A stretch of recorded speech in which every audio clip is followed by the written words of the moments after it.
My name's Arin Sheeler, and my husband Scott and I are community group leaders here in the Weinland Park neighborhood where we live. I'm really excited about Trunk or Treat and this opportunity for Veritas to come alongside Weinland Park Elementary School, who is its neighbor, right? We share the same space, and we are in proximity to each other that makes us not only just physical neighbors, but I think a community of people who live and do life alongside each other. That's something that I know my family really values about our choosing to be in Weinland Park, right? We send our kids to Weinland Park Elementary School. We live amongst its neighbors. We get to run into the families that we see at school in our neighborhood, whether it be on a walk, and we see them on their porch. We see them at Kroger. We see them at the library. And in the same way that our family gets to live among the people who are in our neighborhood, I think that Veritas has a unique opportunity to be in proximity to a great school like Weinland Park Elementary, where we also, as members of Veritas, can live with the people that we are in proximity to.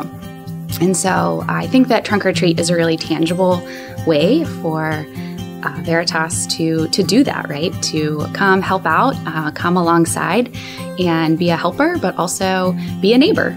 And I think this is biblical. I think Jesus showed us this in the way he ministered. He came among the people and spent time with them. He made himself familiar to them so that when he was in their space, they knew him and he knew them. And so I just really wish for Veritas to be even more of a familiar face and presence in the Weinland Park community, and especially at the school. It's a place that my family really loves and has come to just really have a special place in our heart for. And so I think that this is just one more step toward building that relationship and maintaining a future relationship with the school.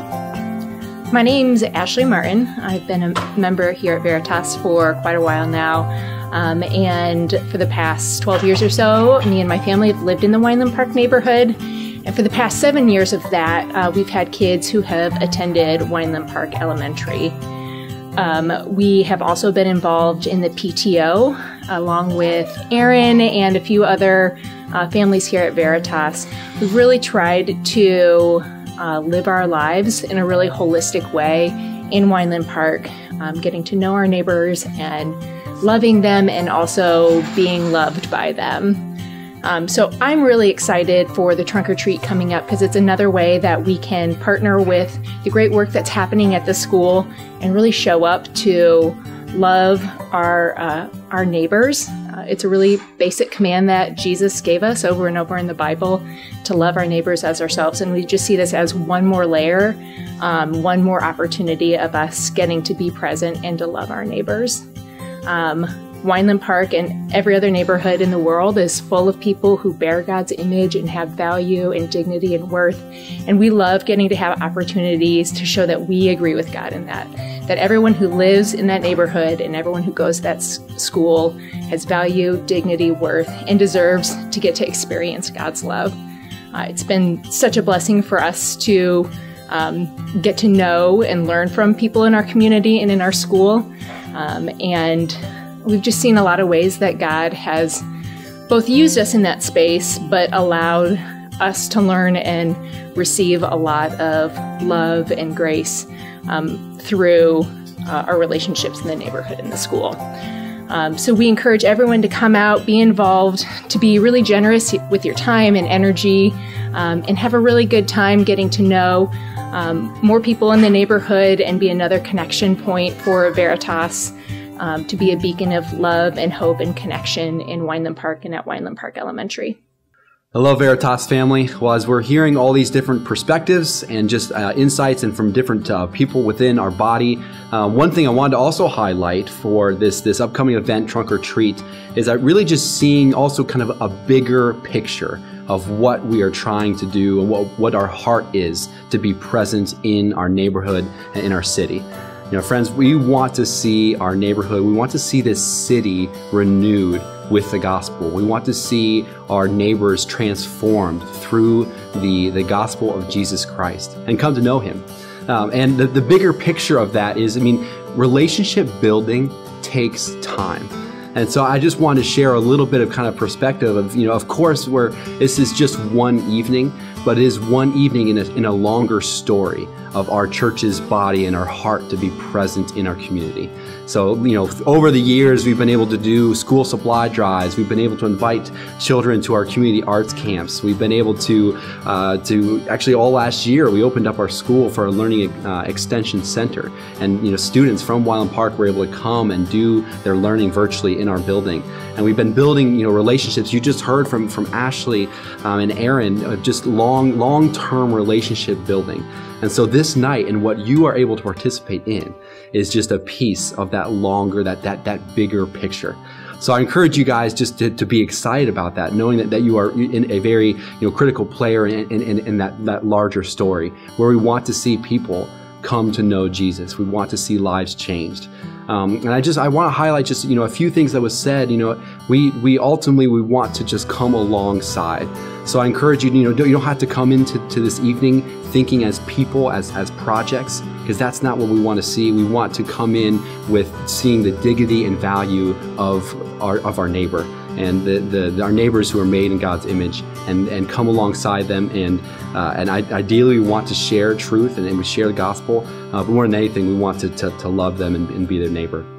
So thank you for being a part of this.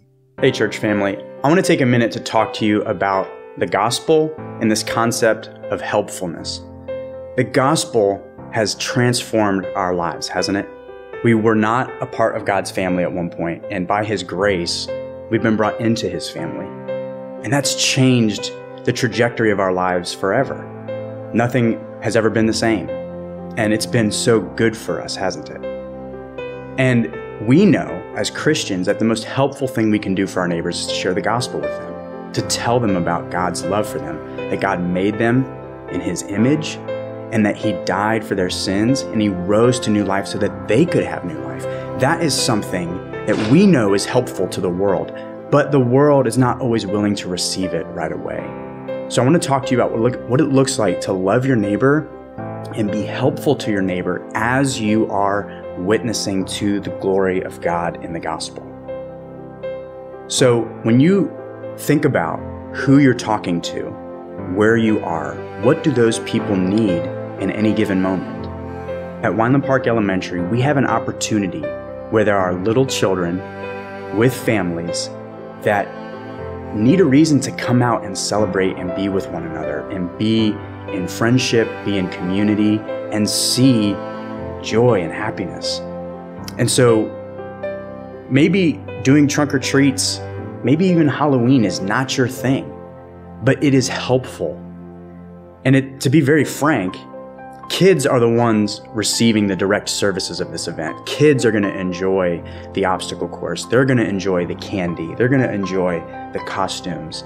And maybe you're thinking to yourself, well, that's not how I pictured it when I thought of loving my neighbor. But these are your neighbors, and this is what they can gravitate to and appreciate. So therefore, you sign up and you get involved. And here's the thing, the kids get the direct services, but indirectly you are helping parents. Parents who want good things for their kids, who want to see good things happening in their community, who want to see connection and to be a part of something bigger. So we bring the community out, we do something fun, a little fall festival. But that is just a little micro picture, because when we start to talk to them about the gospel, and we start talking about God's vision for a kingdom where people are connected, all maybe looking different, coming from different places, but praising the same God, do you see the translation? Do you see how that carries over? At the very least, we'd love for our neighbors to walk away from trunk or treat and say, man, that person that I met from Veritas was helpful to me. And at most, we'd love to hear them say, I met God tonight because someone at Veritas was faithful in telling me about Jesus. So church, this is a call that we have for you. I hope that you'll consider the weight of decisions like this and that you'll join in on the fun. But we are excited to be gospel witnesses and to tell people about the goodness of this kingdom. So we've been talking about trunk or treat at Weinland Park Elementary, and I want to take a few moments just to talk about the practical ways to have conversations and share the gospel at an event like this. Maybe you're like me and you're like, I don't want to go out to an elementary with all these people and strangers and just start up conversations blindly. How do I even do that? So let me just give you some practical advice on how that is best played out. The first thing is, I'd really encourage you to pray beforehand and during. As you pray for boldness for yourself, pray for open ears and soft hearts. And then also pray for the power of God to be there, to be present. What we have to understand is that the people that we're going to be talking to are dead in their trespasses and sins. And it's going to take a miraculous work of God to resurrect their life. The second thing is, as Jason said, we need to know the gospel. The gospel message is good enough. You might be thinking, well, I don't have all the answers. You don't have to have all the answers. In fact, that's a really good thing to do, is to come back and say, well, I don't know the answer to that. Can I look that up and think about it and come back and talk to you again about it? So it's a really good way to build a relationship, is to think about an answer and come back, because you have a reason to come back. The third thing is, we need to love the lost. 1 Corinthians 13, that great passage about love, says, if I have all the answers, if I can speak so very if I can speak very well, but I don't have love, then I am a noisy gong or a clanging cymbal. And so we need to love the lost. And maybe that starts with praying for them and going, God, give me a love for these people. The next one, and this one might seem very obvious, but it's asking good questions. And simple questions like, what have you enjoyed about this event? Or what is life like for you? Or what do you want your community to be like? Or how do you want it to grow? And that's a really good question, because it can highlight a person's hopes and dreams. But you can also ask them things like, who is God to you? Or do you know who Jesus is? What have you heard about him? And then something that I think a lot of people don't do is they don't question the answers. Like, if you ask one of these questions, you don't just hear their answer and then just kind of move on down to the next question on your list.